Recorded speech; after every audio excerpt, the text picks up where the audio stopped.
స్వామి దూళ్లగుట్ట మీద వేయించేసి ఉన్నారు. స్వామివారు వైకుంఠం నుంచి వచ్చి సంవత్సరంన్నర అవుతుంది. స్వామి యొక్క ఆలయ నిర్మాణం కూడా ముమ్మరంగా జరుగుతూ ఉంది. సంక్రాంతి పండగ సందర్భంగా మరి సెలవులు కూడా వచ్చేసినాయి కాబట్టి వేలాది మంది భక్తులు సుదూరమైన ప్రాంతాల నుంచి స్వామి సన్నిధికి చేరుకుంటూ ఉన్నారు.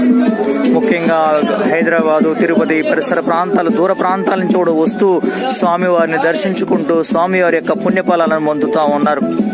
స్వామివారు ఎన్నో కోరికలను తీర్చే కొంగు బంగారమై స్వామివారు వెలిచారు. ముఖ్యంగా మాటలు లేని వారికి మాటలను, నడక రాని వారికి నడకను నేర్పించినటువంటి కొంగు బంగారమై బాల ఉగ్రనరసింహ స్వామి ఈ ఎర్రవరం మందు దూలగుట్ట మీద స్వామివారు వేంచేసి ఉన్నారు.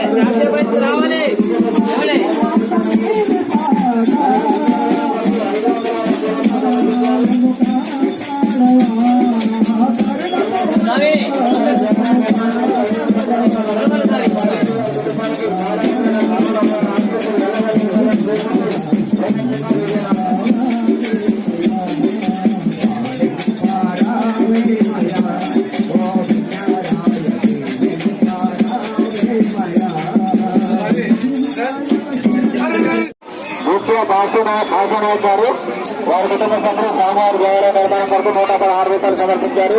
వారికి వారి కుటుంబాన్ని స్వామివారి ఆశీస్సులు ఎల్లవెల్ల ఉండాలని కోరుకుంటున్నాం. శ్రీ బాల ఉగ్ర నరసింహస్వామి సన్నిధానంలో చూడొచ్చు. ఈ రోజు శుక్రవారము స్వామి సన్నిధికి మాత్రం వేలాది భక్తులంతా కూడా స్వామి సన్నిధికి చేరుకుంటూ ఉన్నారు.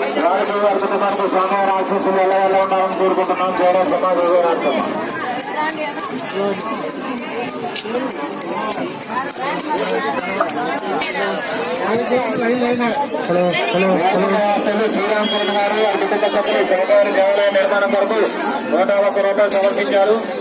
వారికి వారి కుటుంబానికి స్వామివారి ఆశీస్సులు ఎల్లవెల్ల ఉండాలని కోరుకుంటున్నారు. హలో